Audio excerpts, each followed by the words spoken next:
na mare holding na ye me di na awotwe se na na awotwe da nsuo ni yire no ti nipa ewu wo ma prepra wo ma yare me guso a me di ohun bobo awre ho pa se pa se me wotumi a nka me declare a state of mourning amasafo no kra titiru man nkwade wo mu nsem ne ba ne se ne ya kan sa ya no de etimi huri fence wall so utie aku account o man ya oba bia ne obenya akokoduro tu sa na mo na no otu no na osan kan sembi o se ba bi e free kiosk estate enti saafo ne de nsuo no twi wo mu saa na do ma ko enti untimi identify mpo 1995 Fourth Republican Ghana name na American men kobechi kura July 4th Mekaipa yenyina hu Jerry John Rawlings Sabran president of the republic no namsuom na nsuya yiri nkran e wa alajo baya bedu near way June 3rd day from 95 and the next big one was June 3rd. The June 3rd 2015 ay jabeka 2015 ba na ba ko bi so bai na Professor Mills Tiasi no na president o mu ye de ko tena akoduo but anya to say June 3rd anya to say June again but the significance is say the president then na ote kuduo ana ye harnessa in fact under President Kokofu ebisi but nenye this bad but ebisi ama President Kokofu try helicopter musa yes ana andana nado dan kwa kufuado ebisi yes and then ya record the mother of all of them according to Ako you are right separate BNC say that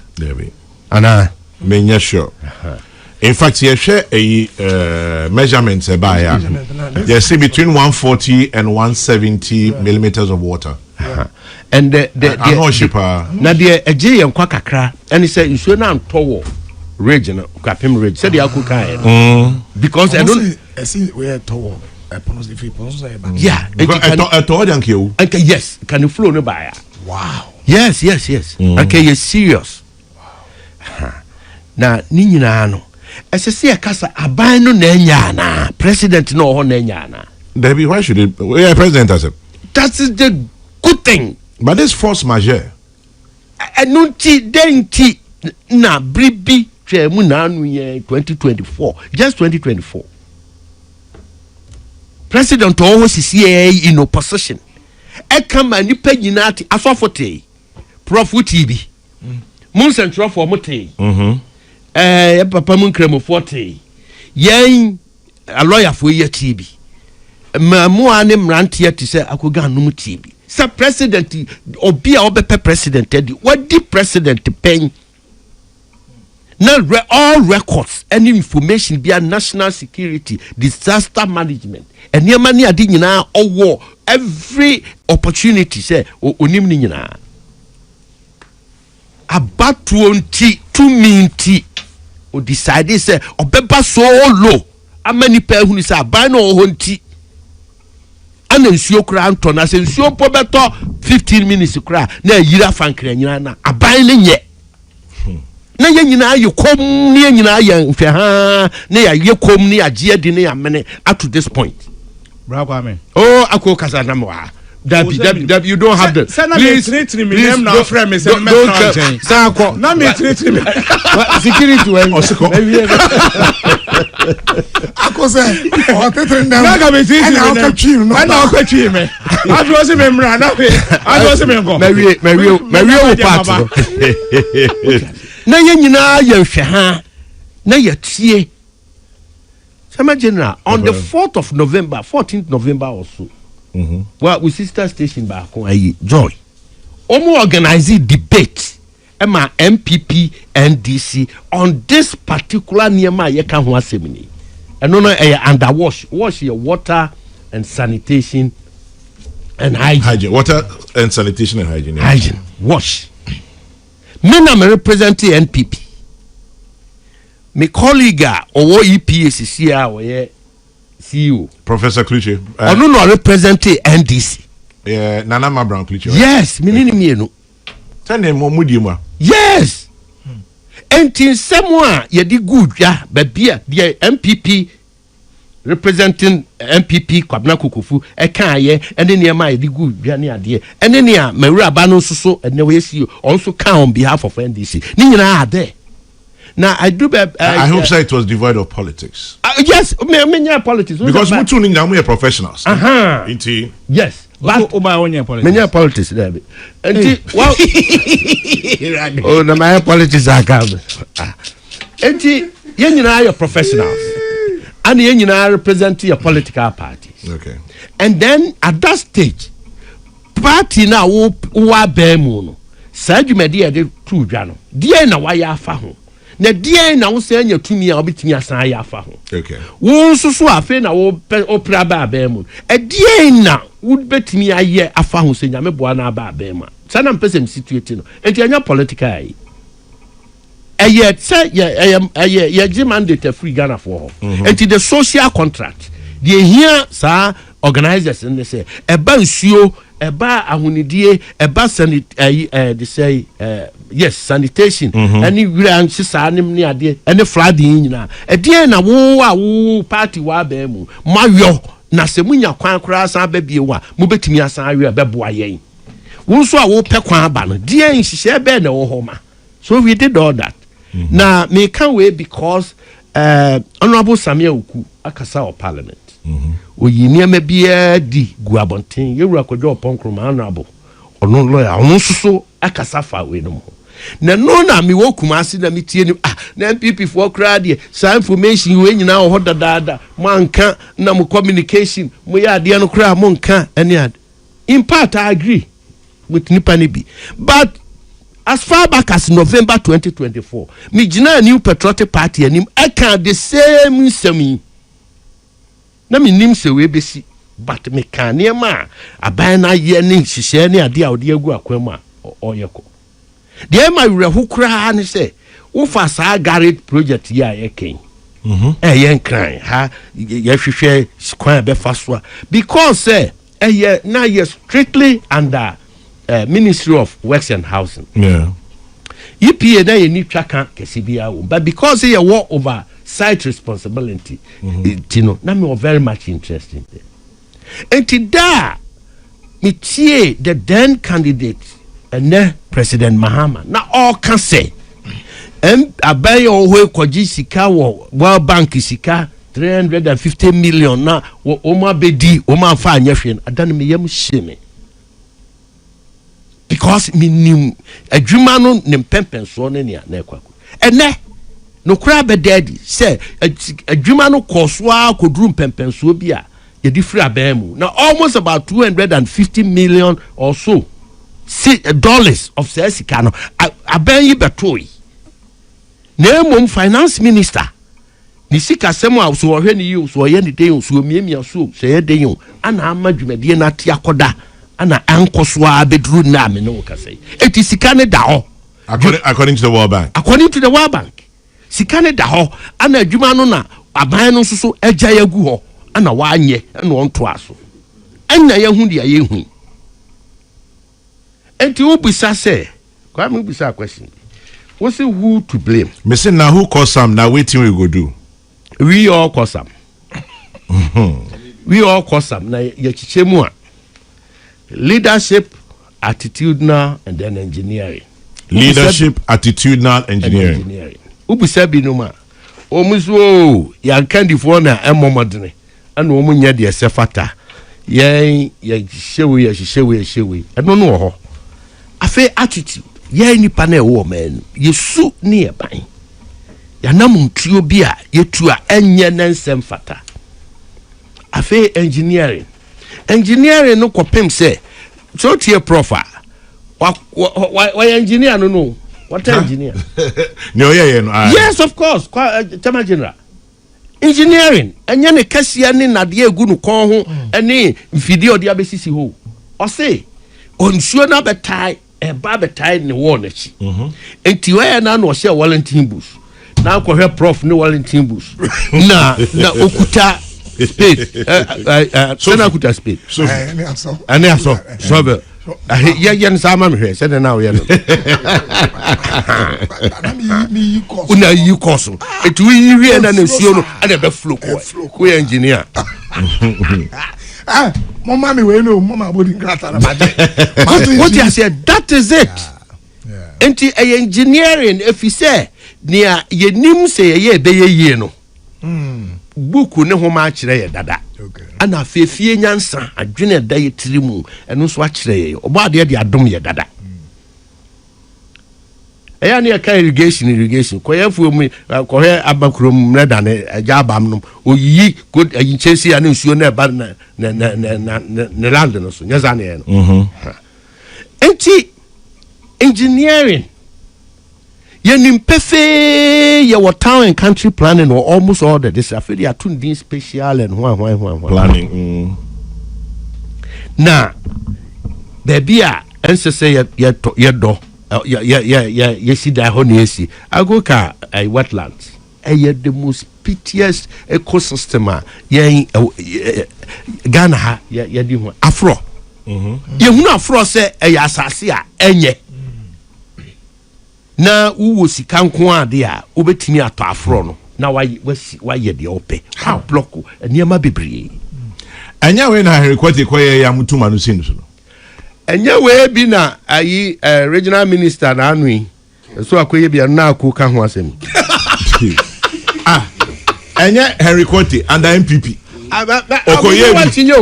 okoye bi menye wa chijo obezo hu se bisusi ana MPP for na akasetia no akiyare ne na ana nansenya greater Accra minister first Akwele ono so akoye bi ni party for na race ni so eti because enu na honorable Kokofu pese utim wo ho no enya ne de no me di fi Henry Kwoti de na so prof it one politicians no eti say leaders eti ono no kwa de tie ye ni say say Henry de oye no na re wo ko pe be bitina din regional minister we de tie ye ni say ya man award ne ba na nsu no toy award ni ba ya award ni nsu na na ba nti adwuma na aye so aye adwuma pa ho award eno no na engineering attitudinal change and leadership engineering they basically institutions man institutions no kwan mo nya adwuma aseso mo ye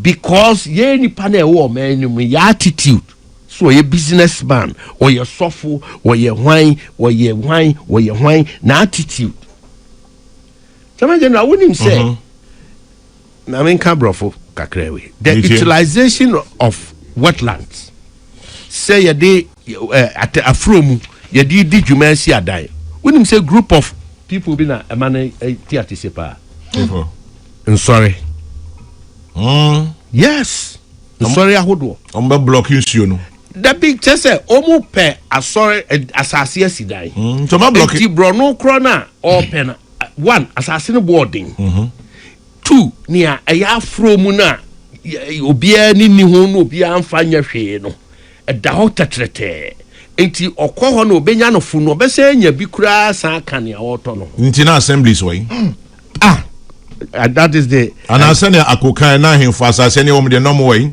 that's the leadership chese kakra mbi di enti leadership enti leadership no nya me ameye MP nku na meye president nku at all levels hemfo win assemblies wenum ana ye nyina ka bom ana amana ko wiese now solution is science and data information is available there aka any policy makers me na me ka ho bi se me ka ho bi a kire no me ba be ka ho ayi president Bawumia Bay policy and no falls on aban a wo ho anya aban we nku aban bia waba na wobeba na failure bia course bia no wo policies yen scrutinize aban bia wabesini ko bia the policies ne emegina aban a waba the policies towards saade we ne yehwe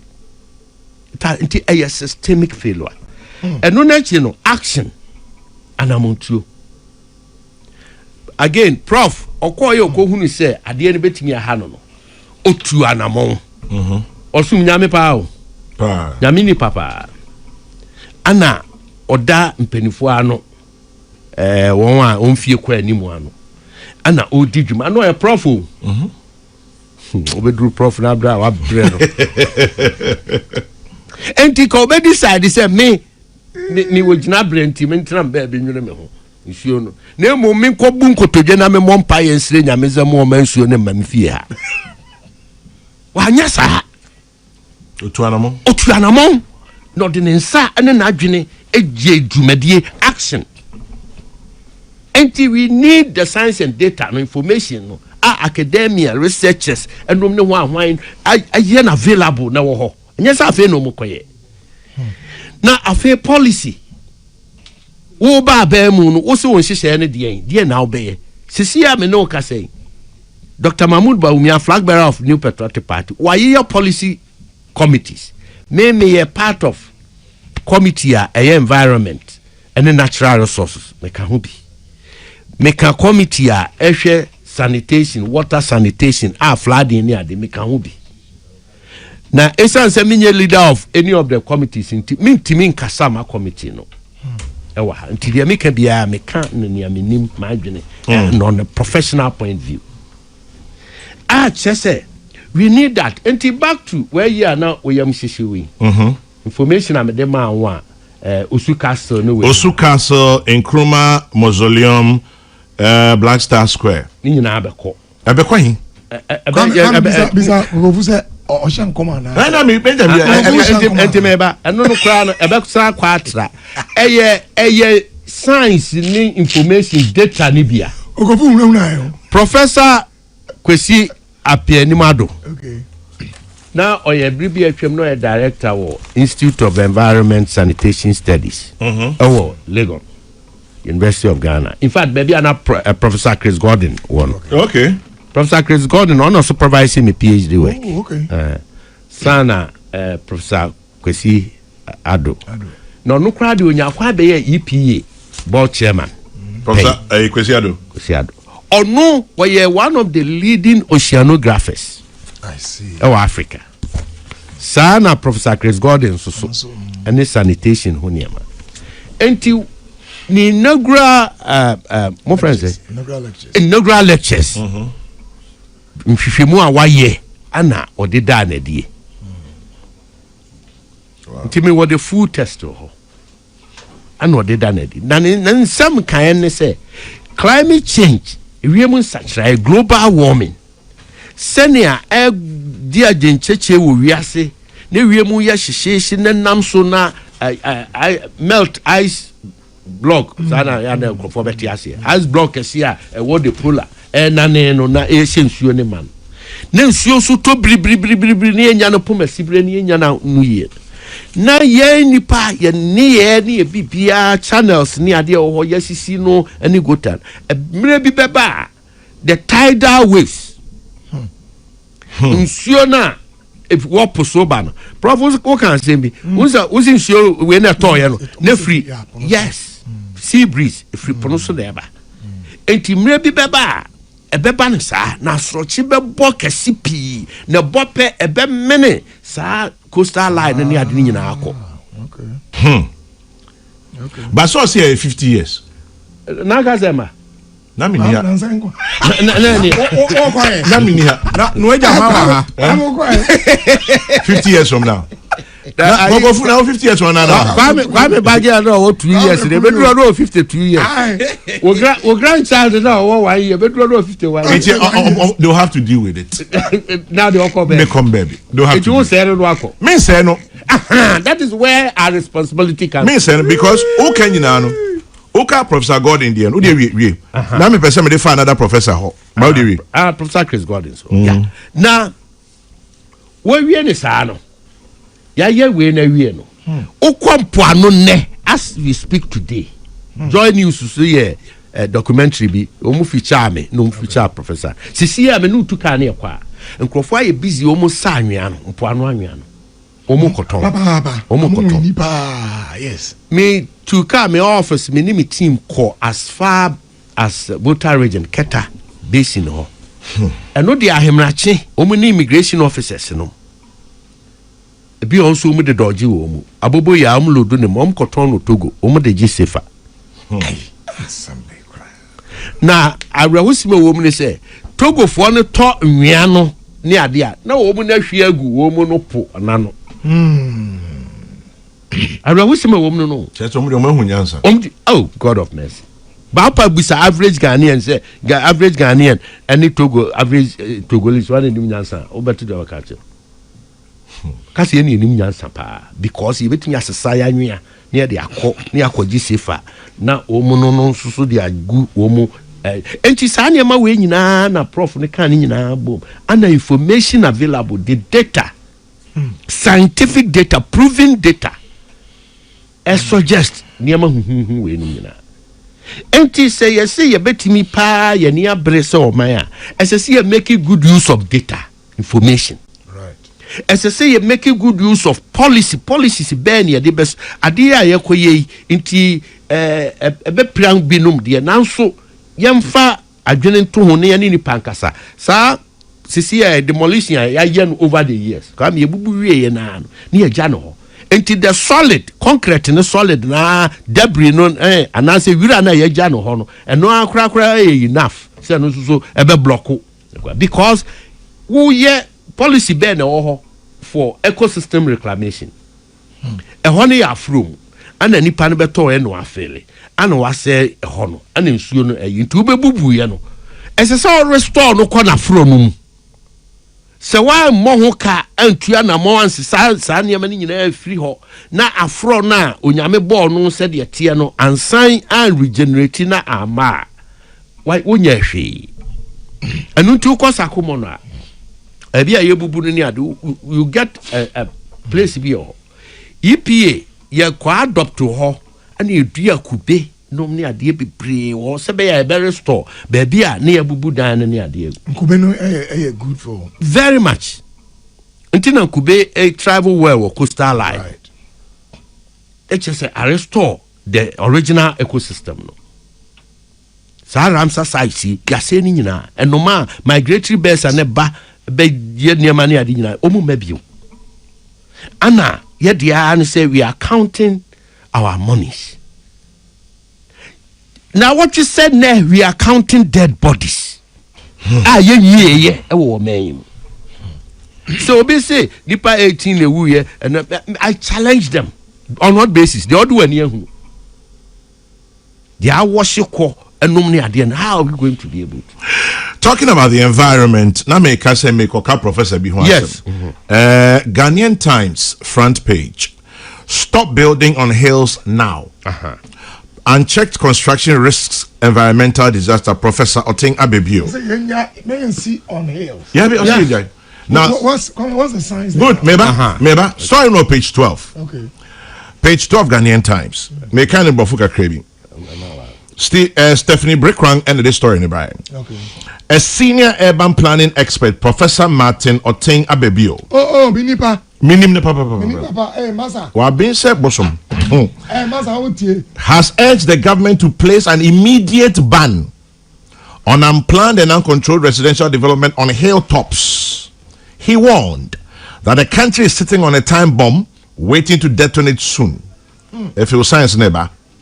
He explained that the indiscriminate clearing of vegetation on hills for housing was exposing communities to mud flows, landslides, and severe erosion, particularly as rainfall intensifies. According to him, such practices are steadily creating the conditions for a major environmental disaster. Wow. After Otwaso, Professor Otinga Bebio cautioned that continued development on hills such as Eburi, Botiano, and McCarthy without proper planning posed a serious threat. Wow. He cautioned that the removal of vegetation leaves topsoil vulnerable to erosion And with increasing rainfall, entire communities could be wiped away by mud flows, landslides, or avalanches. Or Sanso Eboche Forest Plantation Development Fund. Just on the edge, Ninyo Manonom.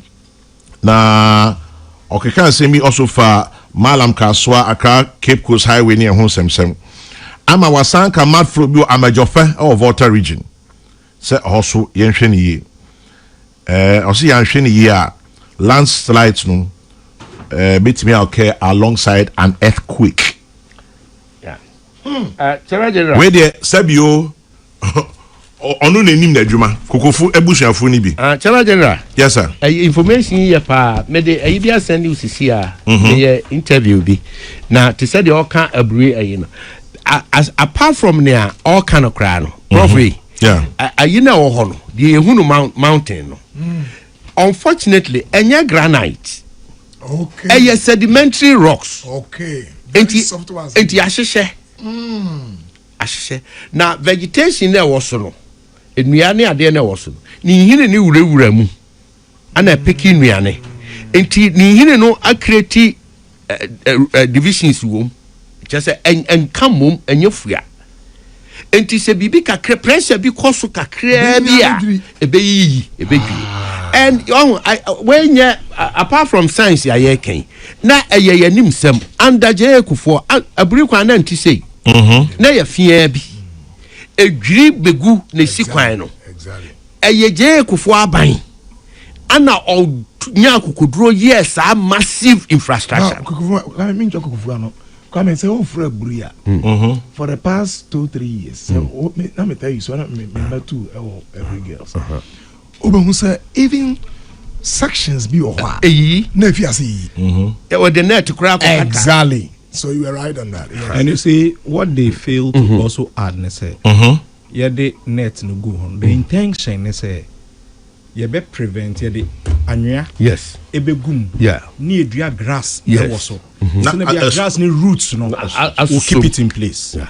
But no to me and still no crano. There is a woman building on that place is dangerous. General, maybe on me sure say be out or about mid 70s to 80s. Madam Angela Osu. Madam Angela Osu or McCarthy Hill. Not about office power, or environmentalist. Okay. I mean you can be an environmentalist. Now, so you're environmental scientist. Okay. But you can be environmental scientist automatically. Yeah, environmentalist. Yeah. Right. Or environmentalist. Now, senior body about brain in your mammy no. Otuka no aba obayipi no the complaints aba. Afese na Jumo Sapon. Yes, na Jumo Sapon. Na mo akira no pay. No the complain aba no no akire say we be. Me official trip to Wager. My name is Sunday. Yeah, Wager. Da. Na time I see na pepe spillage ni see war akosobo. So we now can I be. My name say we do general there. No, I'm a lecturer. I was Ghana Armed Forces. Okay. Command and Staff College. Your friend is saying? Banata. Batabana. Batabana. Yeah, or Brigadier General. Brigadier General. She's a Brigadier General. Ah, congratulations. Batabana. Mr. Rafa number mami. Martin. He was always in my office. Now, because say a course na MSc in Defense and International Politics. So who profile national security architecture na environmental disaster deep. I see. Very, very deep. Environmental disaster, the infraction. Now they see last week say a national security issue. And until I invite soldier for no money, I dear woman. No, very much. Yes. National security issue. Because displacement, way loss of businesses, way a famous bunu ahunchire beba. Nipa bia nse ni adwumaye adwena no kire no bibi different. Afa ye be konsa ase ho. Na me dia na way. Enti Brigadier General then Colonel. Hey, Pacho, or a Major General. Major General. Wow. A Major General. Very brilliant gentleman. Very, very and articulate. Enti no this Ghana Water now when we wish me Ghana Water atuanamo akokot so when sisi adan wo saa omo enclave encroach ni nyina no omo kroma akokot omo ba be demolish na sabre no Major General na olidi say na the kind of frustrations one sisi adan ho prominent people lawyers engineers academia judges ana omu na aye encroachment ni enti omu de Ghana Water court ana court nso de injunction ato Ghana Water enti ultimi ntu obia wo wager around that area ultimi ana omu di mirika no mbedwa ato ame wo EPA omba na si asemaba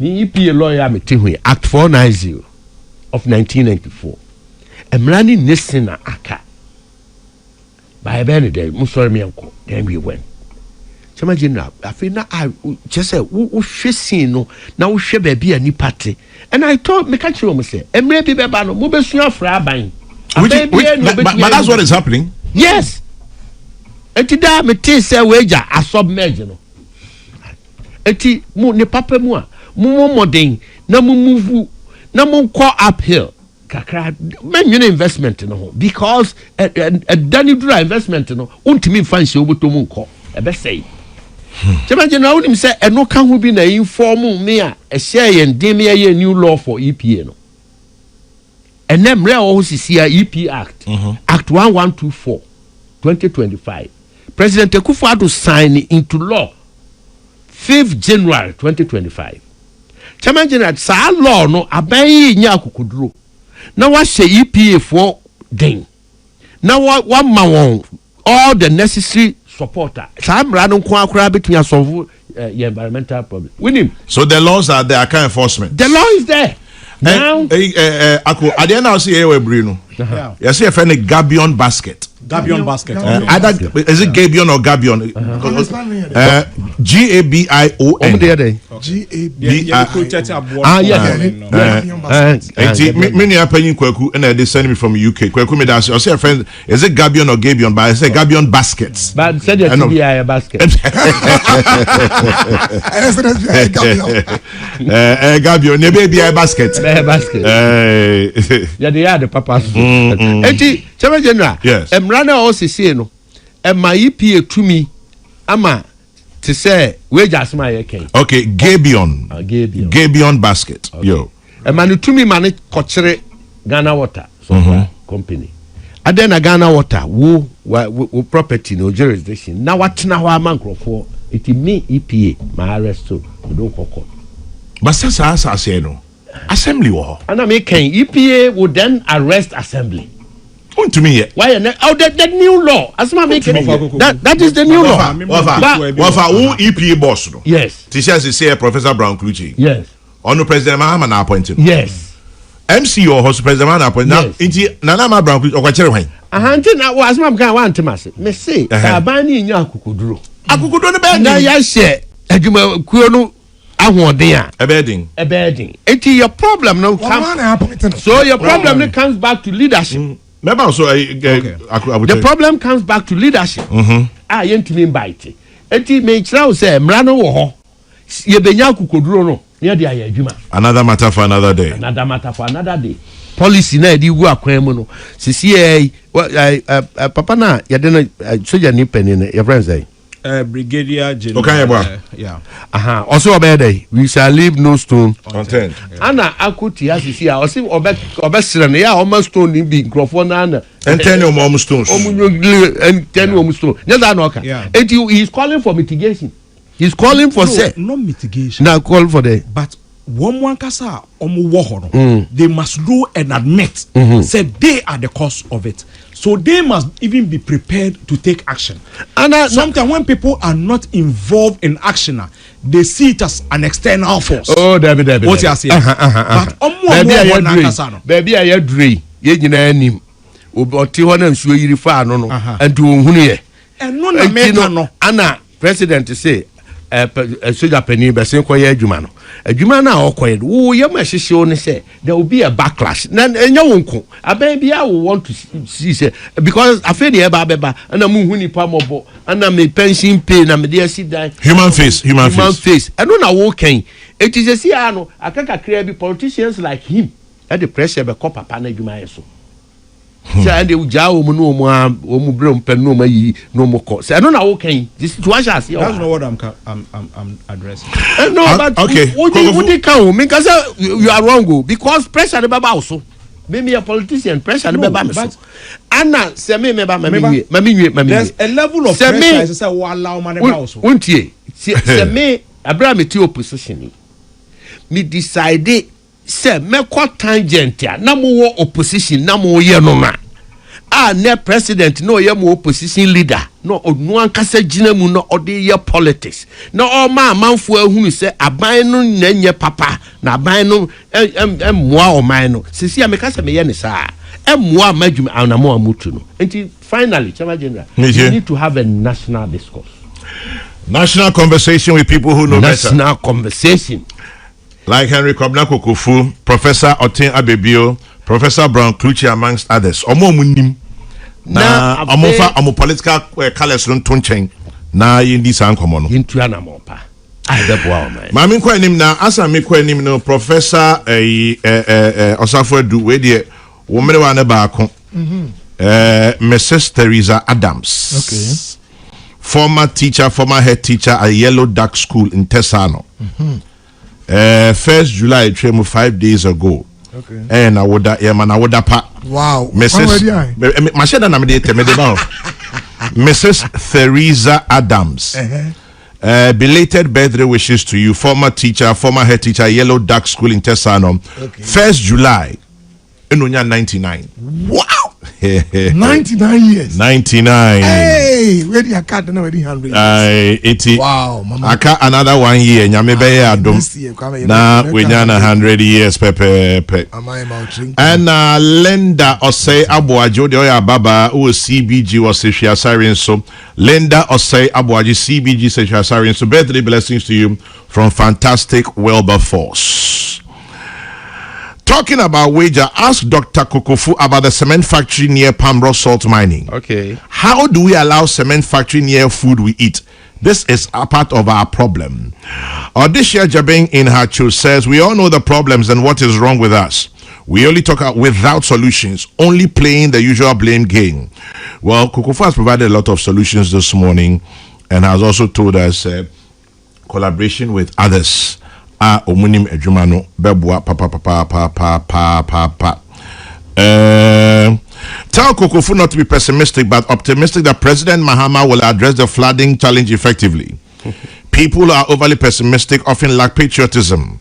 President Mahama has shown enough willingness to address the issue. That is Musa Abattoir in Aswase. Yo Musa, yati. Until we all come to understand that the environment is a super sector that impacts and is impacted by all other sectors, will continue to suffer. Sadly, when we wanted the EPA to be an authority and to be a final authority to coordinate and supervise all environmental matters, there was stiff resistance. Yes. We must implement the new EPA Act in full. Yeah. Dr. Mafo, former MP. Oh, Dr. Emmanuel Mafo. He was the chairman of the select committee in Parliament. Oh, I see. And on any group, NDC ranking member was Honorable Oklite. Oklite. Okay. Yes, and now deputy minister. Deputy minister. They were, okay. Yeah. Yeah. Interior. Bibi Labi. Yeah. Yeah. Tel Aviv. Tel Aviv. Yeah. The committee was so much helpful. Okay. Boy, Papa, na heavy resistance from within.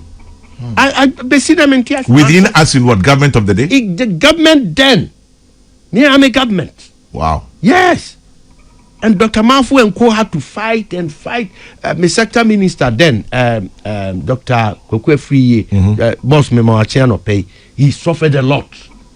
Just to get it into an authority. That's the point. And to make EPA the overriding and overwhelming, because EPA, and that is the world standard, international standard, best practices. Thank God, President Akufo-Addo did the NDC form. to get. And one of the best legacies are where Jama man. They be make us 2 laws. Sabe be a bebania de Bay Juma EPA Act no Anna Act 1039 of 2020 Public-Private Partnership Act. Conversations continue. Chairman General, I think this flood problem is a national security issue. However, to be unacquainted with history is to forever remain a child. Ask Akogan. Will it be appropriate for President Mahama to apologize to Ghanaians when he said the flooding in Accra was not an engineering problem, but as a result of bad governance? Secondly, I think we should not only be looking at demolishing buildings as a solution to the flooding.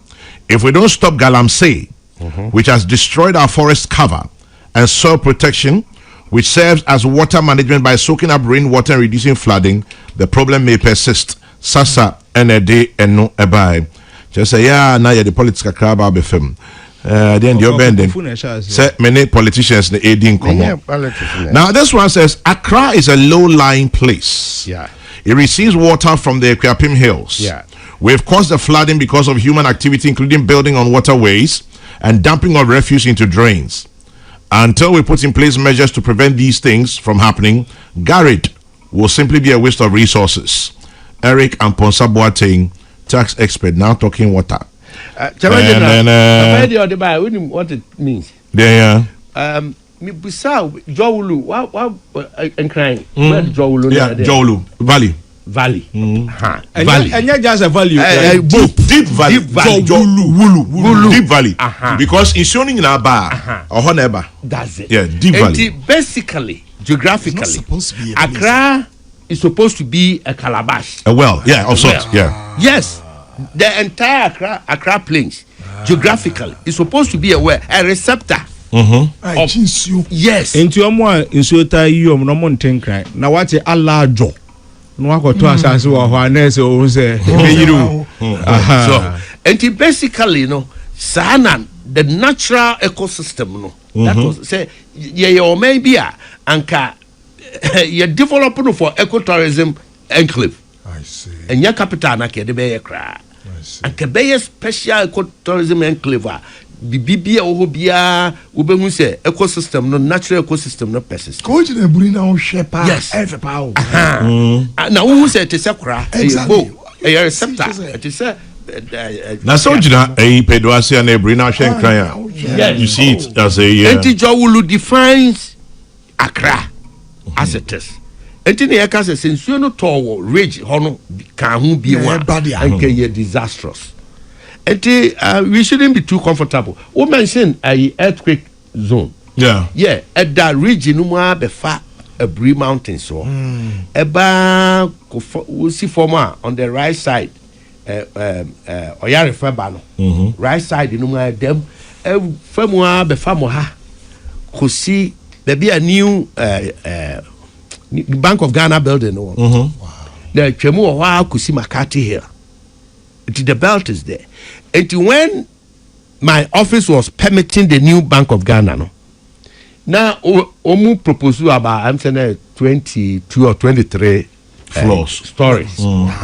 But technically a review, now we can't give them permit for more than 19. I see. Now no switching as I say, you insist to say earthquake resistant materials and no use. I see. And we make sure no use earthquake resistant materials. Interesting. And the information is there, the data is there. But for strange reasons, your policy attended to yenya kakra ebedi greediness ene niema politics yen toaba maun yenye say yenye usenti no ne abu eni egu niema bebre so menka bibicha oni mienti some of these people don't want to be involved in public discourse ebedi dio ma ya dia basket mu ya na when this be when yeah omusu atemnie mekai say tama floods ibai Kwesi Pratt e ma mi opanyin bi me refinidin e me ya pa Omami opening meeting why survey bi I research on Seneca about Jowulu ni Sanyemano on how to prevent the floods. Why research from about the 1950s all the way. Your friend June 3rd, 2015. Your panicho bia. Ye panicho bia 11 years ago. Ye panicho bia. Or say research now ye pa.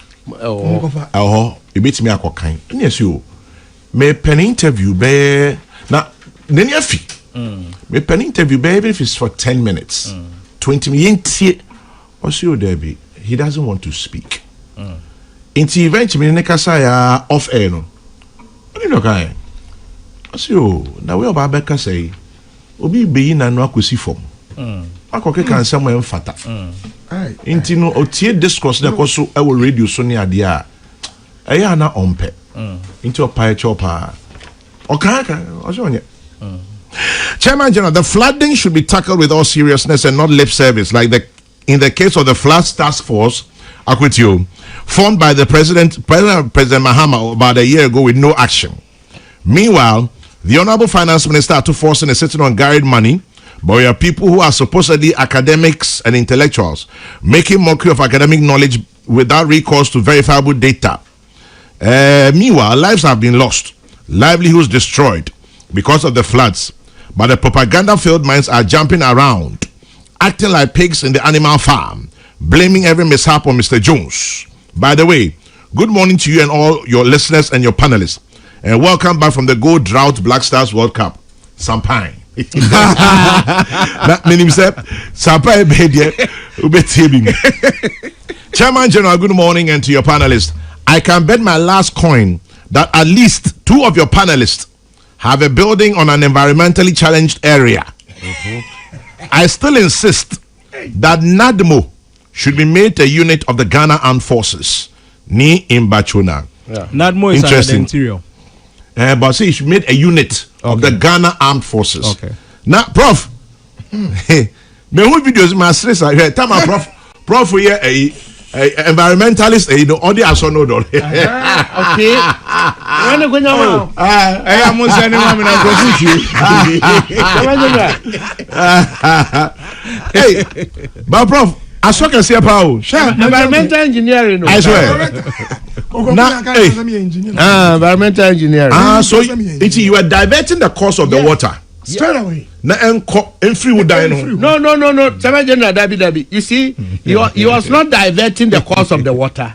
He was rather access or manage the access, the right access. Okay. Say access on no course has been blocked. And then I know. And no clear pathway no. Into man kind of echo. Wow. Yes. Wow. Engineer.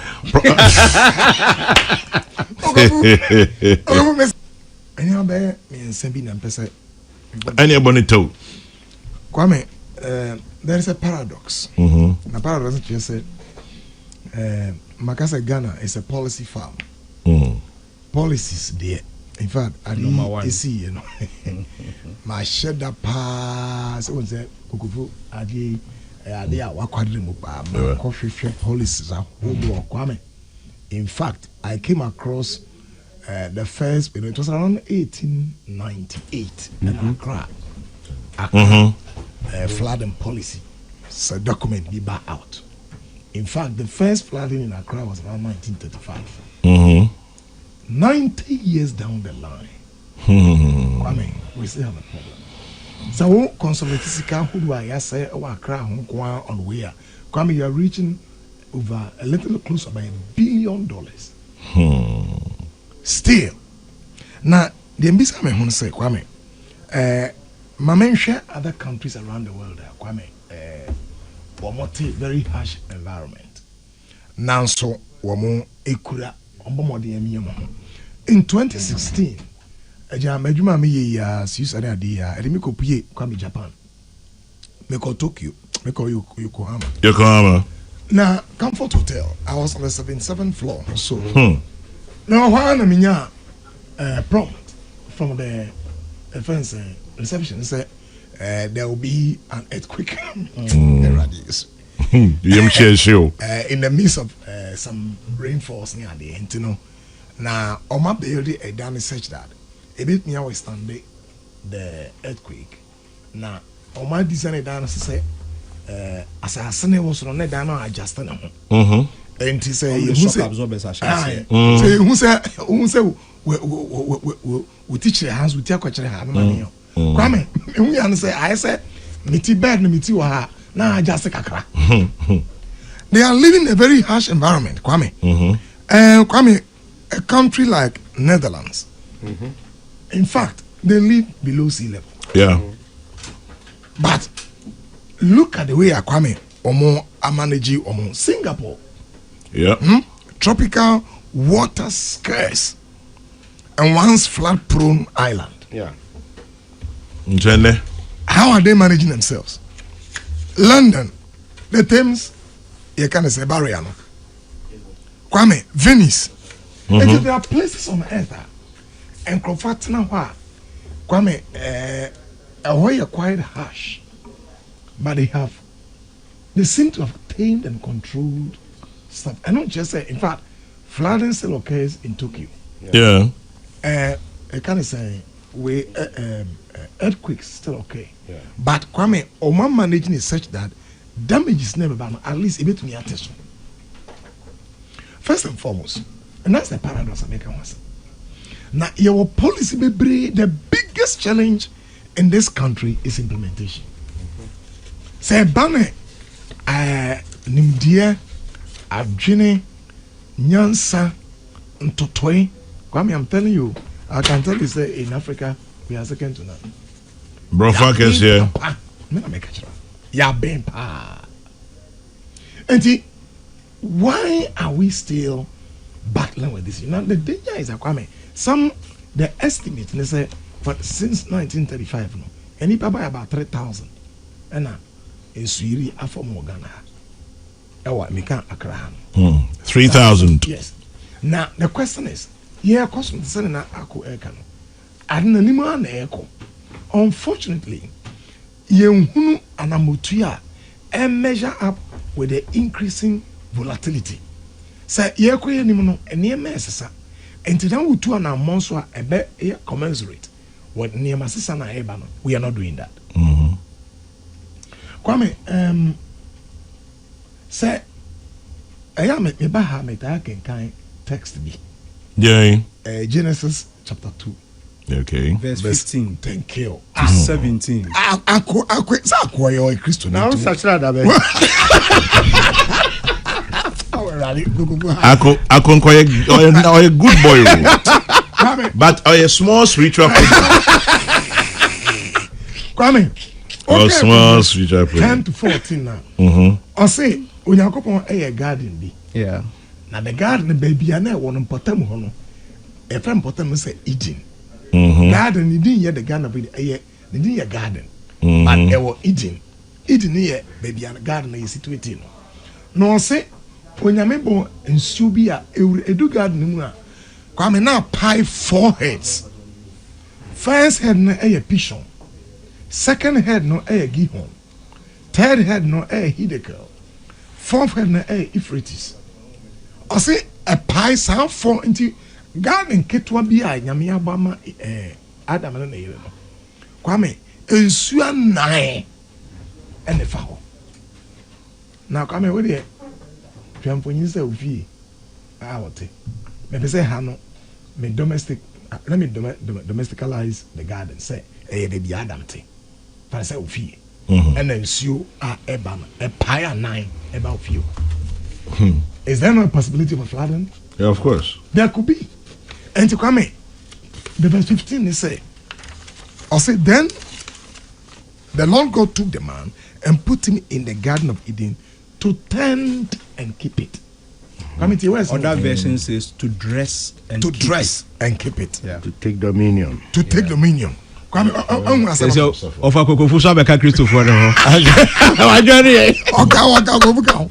Kwame. Prof Bonito. Kwame, who tell someone? Meje. To turn and Tend and keep it. Now, Kwame, what here? Sa someone odeka tend wo hona. Kwame, an address na a very interesting Hebrew word. And the word abad. Now, sa abad no Kwame as just said to work it. As just said to labor. And Kwame, keeping your environment clean no. And you're going to sleep. And you're Juma. And you're laboring. Hey. Me adwuma yi Kokofu say my engineer. Me honam ya na ya fa no. Yes. Eye adwuma den eye labor. Kwame, it means to cultivate, it also means to serve. Until we serve our environment. That's the word about. You serve it. Environmental service. Don't serve it, baby. And you feel and then see you stagnate or home. Where did you let me hear a report to me? Accra generate over 4,000 tons of solid waste. Yeah, every day. Every day. If you What is wrong with us? Oh, na yeah, here for any your ball adults. So imagine now, the prof Akasis, you know what it means. It means say, when you go on board ni pano, or didn't bear reason. One can't change or a doctor. Can you? One can't engineer. Also, my environmentalist. I'll be environmental scientist, natural resource. The fundamental occupation on your medipa. No. The Branabe manage natural resources. Manage it. It is as a more journalists in the more professors in one when you know. Name me profession. And but what I mean, Kokofu. The first assignment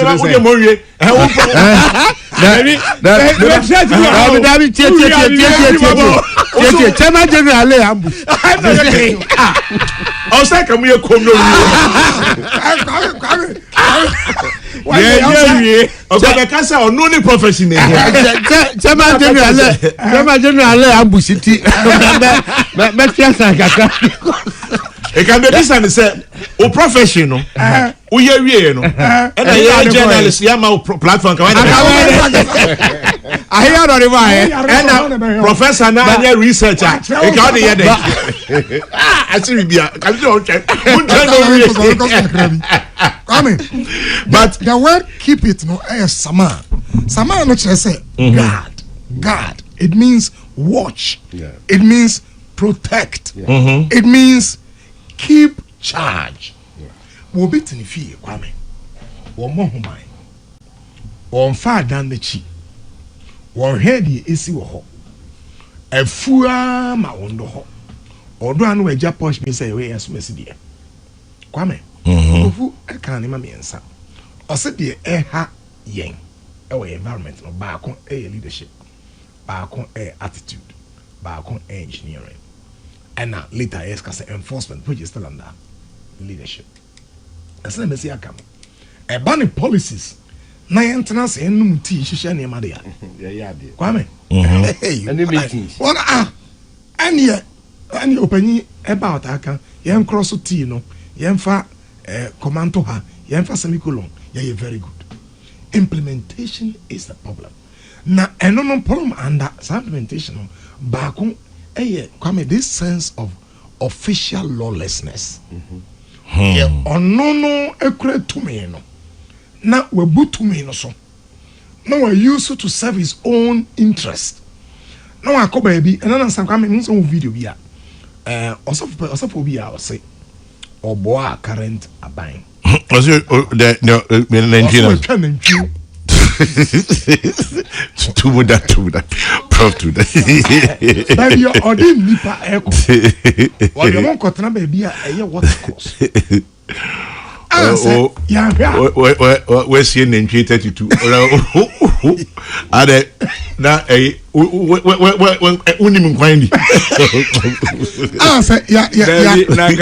but this time man can use uaji yankwa so for the anka ko twa ntwe se na say we twa David now the ntwe osi omwe Kwame we twa was we twa na we twa enye ma ne kwa no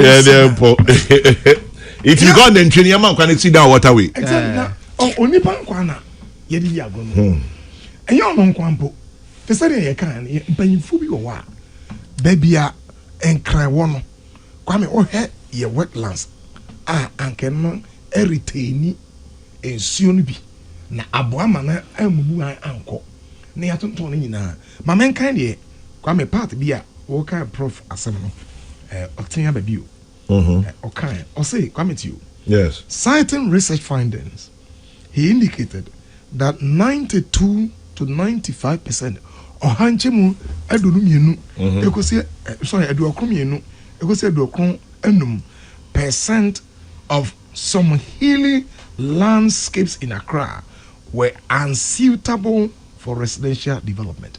Okay, say where?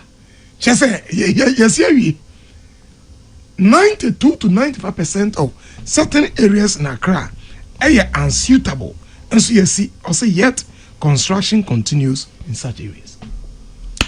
Well, so the question is, when you make any garden, nama yenfa Accra, ne gana say garden. Yenu no, ono ne wi man. Ena any garden, no na e man. Ye jumo de man ya ne say, dress it and keep it. Yenu ye na wafa. Na ne ye mu ne we. Prof Mapon.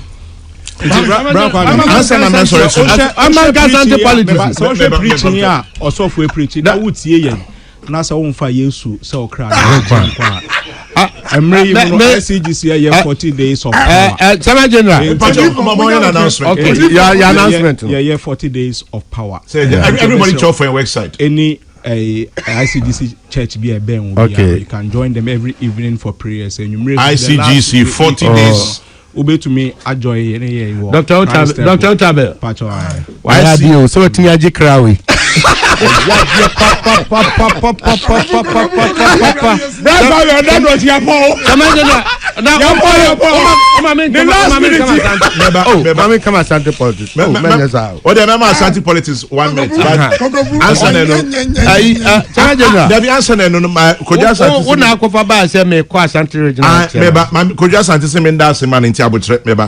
Ai enti yenua osofo Koja Asante ne na busua se ye fanda se kese mamu nyina mbejamom titu fiada memeneda ne enu akwasiada ye ba ye mami ye yire ye honkafo ye nuaba Reverend Mrs. Elsie Asante Ajeman ye pe baby pa emaneda na Brown Akwe ene chum ebusua Brown Akwe ene chum ebusua nyina chum na ebusua se ye fanda se kese mamu nyina nya obia na betimi aboni din na emom nipa betimi abodin ye de nase ema Dr. Mahmoud Baumia ye de nase ema Apostle Chief Adai and a Word Palace International for nyina ye de nase ema Apostle Professor Opoku Onyina na emretwe mwenche bia no Church of Pentecost Dream Training ye de nase ema Reverend Dr. Wengam General Superintendent Assemblies of God Church in Nasia Kesia Koma Revival and Perfect Love Assemblies of God Church Leadership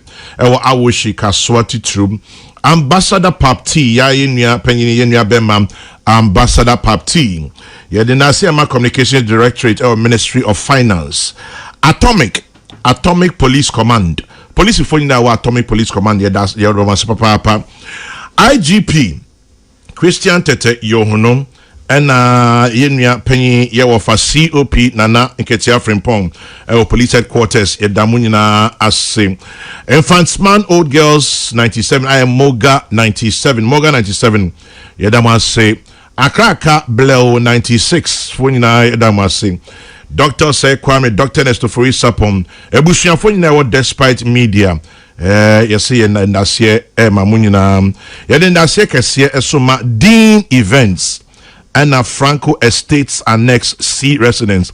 Dean Events and Franco Estates Annex C Residence. You see, Mamunina, Yadamunina say, Why ain't me Mumudina, Amoba, Amoboa, can be a son, Yadamunina, I say. Kokofu Yanko Ashanti region.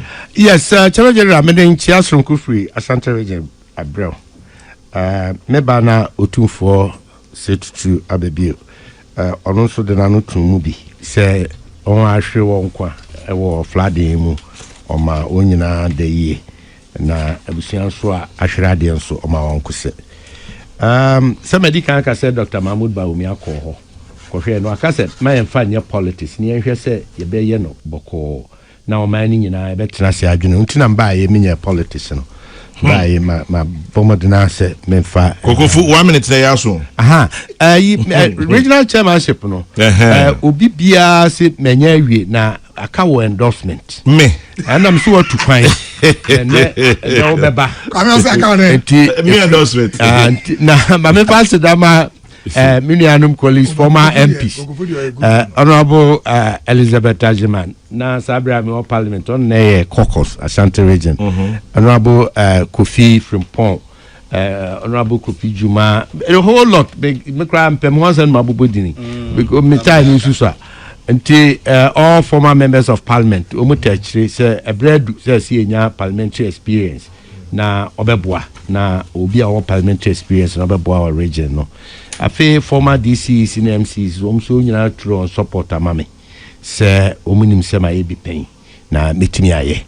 Until a neanomnia dofwa, Onya, na my country, who say made the empire and a baman. Prof, and now my major Hakra.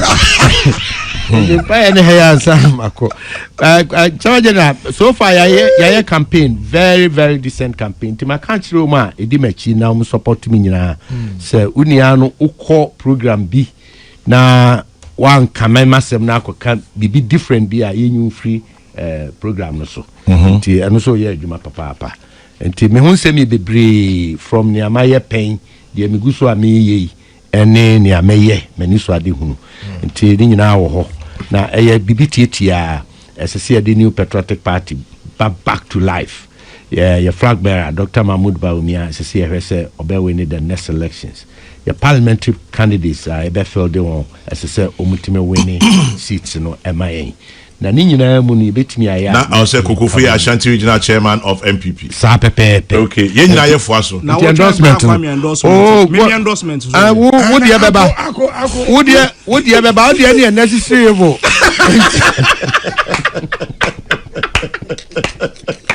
Kokofu was it necessary Dr. Tabe Adaroma, whole prophet. Yes, Papa.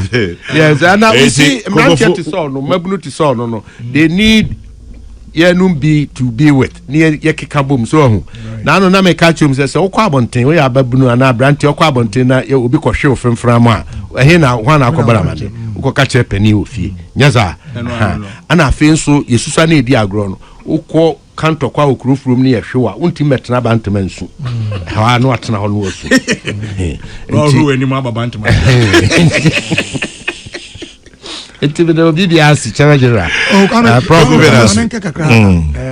honestly on say am ka say mission crofo bi o program yi so a enche bia na mishia ako ana America chose kwame ako say so ko position bia many NDC card there, but say medima no bet to move because Kwame Aku very objective or a politician but objective. Any baby who say I don't queer or becca on the party say we and queer. And me I think that Kwame and no ma governance and your manchester ecoso. You can be in a political party or own ethos near there, but they are your mind.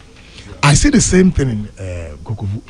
Kokofu ne NDC ha no we ade na ya obeka eyen so a obebo abaso enti Kokofu a oko Ashanti regional we dey kwamu say traditional so kuma say dey me part na tese me part free ho be say me o history bi ho enti na che say Ashanti region yesremo Kokofu dey oya efiedin pa mama yento na me koku mas na me regional chairman ka me qualify mako head here isi wo hona ya badge no so and go ube winning hands down.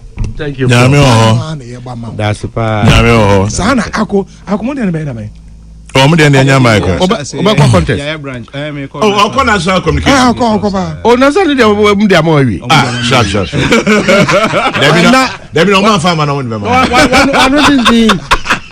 I don't think man na be. Me endorsement rafa na ba. E bani for madam Asia no pay.